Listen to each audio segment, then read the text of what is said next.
Democrats are lining up to throw their support behind Kamala Harris. The Associated Press reports that Harris now has enough verbal commitments from the DNC delegates to put her over the top for the Democratic nomination. That, as the Harris campaign says, she's already raised more than $100 million since President Biden dropped out of the race on Sunday. NewsNation's Kelsey Kernstein is outside the Democratic headquarters in Milwaukee, Wisconsin. Kelsey, right now, what can we expect to hear, and how are things going for the Harris campaign? You know, Nick, things are going pretty well for the Harris campaign, right? They have announced that they have raised more than $100 million. And what's also interesting is that we are learning that Vice President Kamala Harris, that she is seemingly capitalizing on the double hater voters. And these are the group of voters that don't want President Biden or former President Donald Trump. Now, again, Kamala Harris, she has raised, according to her campaign, more than $100 million since President Biden dropped out of the race, with $81 million coming in the first 24 hours. What's more, that money coming from more than 1.1 million individual donors, with 60% of them being new contributors for the 2024 election cycle.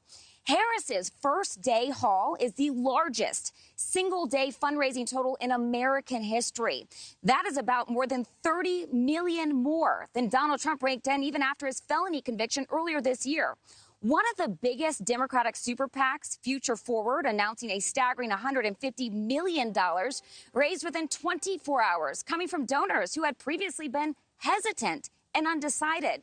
And the Harris campaign says that it has had more than 28,000 new volunteers sign up since the announcement.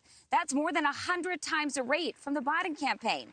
Altogether, the Harris campaign, in their war chest, they say they have near $250 million right now. And with this surge in fundraising, we are learning that there is this thought that she may have the double hater voters. And we have to remember that earlier this month, in a polling, 63% of those double haters said that they were embarrassed to vote for President Biden and former President Donald Trump. Well, with 63% of voters saying that they're embarrassed, Kelsey, that is something to definitely pay attention to.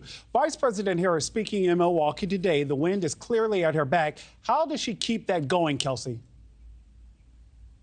You know, Nick, it's interesting because we have to remember that this is the honeymoon phase for Vice President Kamala Harris, right? She has to maintain the support, and it's remained to be seen if she's able to do that.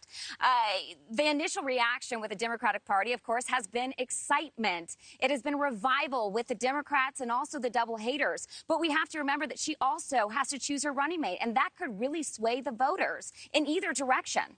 Nick? Kelsey, and we will be watching. Kelsey Kernstein in Milwaukee this morning. Kelsey, thank you. Thanks for watching, everybody. Go to joinnn.com to find News Nation on your television provider. Also, don't forget to click that red subscribe button below to get more of News Nation's fact-driven, unbiased coverage.